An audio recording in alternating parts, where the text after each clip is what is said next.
Hello বন্ধুরা, তোমরা সকালে কেরম আছো? আশা করি খুব ভালো আছো। আমিও ভালো আছি।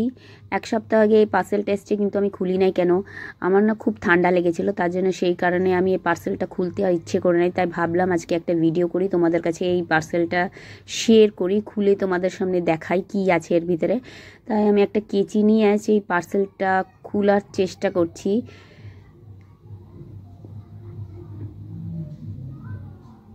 বিশেষ একটা এই পার্সেলটার ভেতরে কিছু নেই, আমি এক সপ্তাহ আগে অর্ডার করেছিলাম, তবু ভাবলাম একটু দেখাই তোমাদের সামনে পার্সেলটার ভিতরে কি আছে। দেখো, আমি এই পার্সেলটা খুলে, হ্যাঁ এর ভিতরে তো প্লাস্টিক আছে, তার প্লাস্টিক, হ্যাঁ এই যে চলে এসছে হেয়ারপিনটা।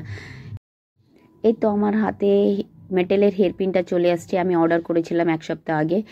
আগে আরও দুটো হেয়ারপিন ছিল আমার কাছে, যে কাঠের, সেটা ব্যবহার করতে করতে ভেঙে গেছে। তাই ভাবলাম আজকে এক সপ্তাহ আগে এই মেটেলের হেয়ারপিনটা আমি অর্ডার করেছিলাম। তোমাদের একটু কিভাবে খোপাটা করে আমি দেখাচ্ছি, আমি কিভাবে ব্যবহার করি সেটা তোমাদেরকে দেখাচ্ছি। আগে আমি কি করি, খোপাটাকে পিছনে গার্ডর দিয়ে বেঁধে দিও নিয়ে, সিম্পল না হলে আমি এমনি গোল গোল করে খোপাটা একটু পেঁচিয়ে নিয়ে তারপরে আমি ক্লিপটা ওর ভিতরে টাক করে নিচ্ছি। দেখো, এর ভিতরে এক পাশ দিয়ে ঢুকে আর এক পাশ দিয়ে আমি বের করব। তো পিছনে দেখো কেরম লাগছে, বা আমাকে তো ঠিকঠাকই লাগছে, হেয়ারপিনটা বেশ ভালোই লাগছে। তোমাদের কিরম লাগছে?